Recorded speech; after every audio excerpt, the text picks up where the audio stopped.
নাইম নাইম, আর মাত্র 5 দিন আছে। 5 দিন পরে কি হইব? 5 দিন পর 6 দিন হইব।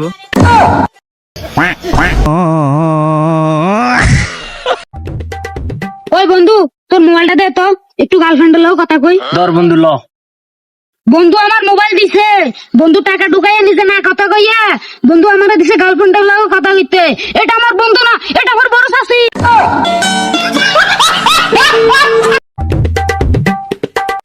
কিরে বন্ধু, এখানে মন খারাপ করে বসে আছিস কা? আরে বন্ধু, আমার একটা হুন্ডা ছিল না, হুন্ডাটা চুরি করে লয়ে গেছে গা। আরে বন্ধু, মন খারাপ করিস না, যা মসজিদে গিয়ে নামাজ পড়ে আল্লাহর কাছে দোয়া কর, আরেকটা পেয়ে যাবি। হ বন্ধু, গেছিলাম, মসজিদ থেকে বাইরে দেখি কি জুতাটা চুরি করে লয়ে গেছে।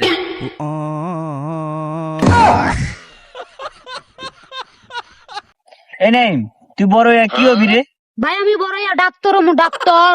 তাহলে তুই আন কোন ক্লাসে পড়স? বর্তমানে লেখাপড়া বাদ দিছি, এখন চুরি করে খাই।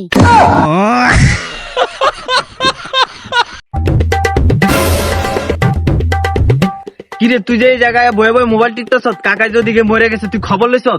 হ্যাঁ খবর নিমু কি, হে যে বাপ মারা, হে যে মরে গেছে, আমার একবার কল দিয়ে কইছে।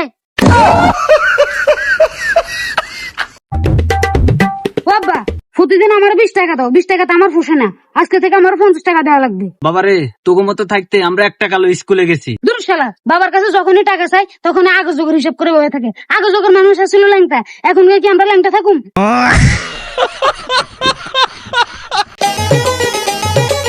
যা বাইরে যাগো আমার ঘর থেকে, সারাদিন খাস পুরস, বন্ধু বান্ধব লাগে আড্ডা দিস। আজকের পর থেকে আমার ঘরে কোনো জায়গা নাই, তোর বন্ধু বান্ধব লাগে তোর জায়গা। যা বাইরে। নাইম, তুই তো সরকারি চাকরি হয়েছে। কি কস হাসানি, চাই দেই তো। আয় তোমার হাসে তো, আমার তো সরকারি চাকরি হয়ে গেছে। বাবা ঘরে চলে আসো শোনা। আব্বা